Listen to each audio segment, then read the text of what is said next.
Здравствуйте! Сегодня будем отрабатывать навык расспрос пациента с виртуальным пациентом на Академикса 3D. Здравствуйте, я Мурзагельда Арнамис Полкуза. Я студент второго курса медицинского факультета группы ОМК 221. Пожалуйста, выберите четвертого пациента. Выбираем бессонницу, аритмии и головные боли. Изучение. Ждем загрузку. Я нахожусь в своем личном кабинете. Передо мной сидит пациент. Мы сейчас расспросим и соберем историю болезни. Информация о пациенте.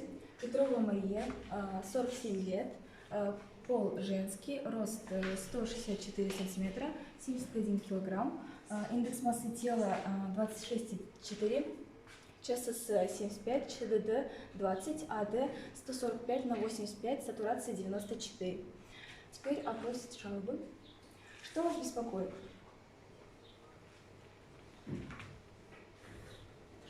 У меня проблемы с артериальным давлением. У меня нарушился сон. Я ощущаю, как колотится сердце. У меня болит голова. Какое у вас артериальное давление? 160 разделить на 100 минус 179 разделить на 109. Как изменился ваш сон? Мне трудно заснуть. Все какие-то мысли. Сердцебиение ритмичное или с перебоями? Сердце бьется неровно, с перебоями. Хорошо. Сейчас Анамнез. анамнез заболевания. Когда и как впервые появились заболевания, при каких обстоятельствах? Примерно 3 года назад случился первый приступ.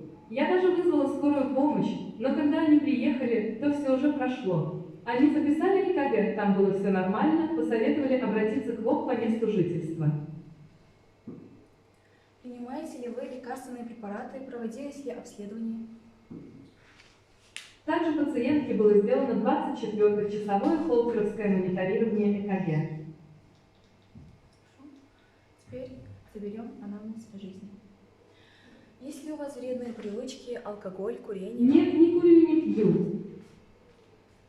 Расскажите, чем болели ваши ближайшие родственники? У брата давление. У отца тоже было давление. Вы работаете? Расскажите о вашей работе. Я работаю библиотекарем. Состоите ли вы на учете, есть ли у вас хронические заболевания? Примерно после 50 и начало повышаться давление. Максимально повышается до 170 мм ртутного столба, принимаю лизиноприл 10 мг, 1 таблетку каждый день. Мы закончили расспрос пациента. Спасибо вам большое.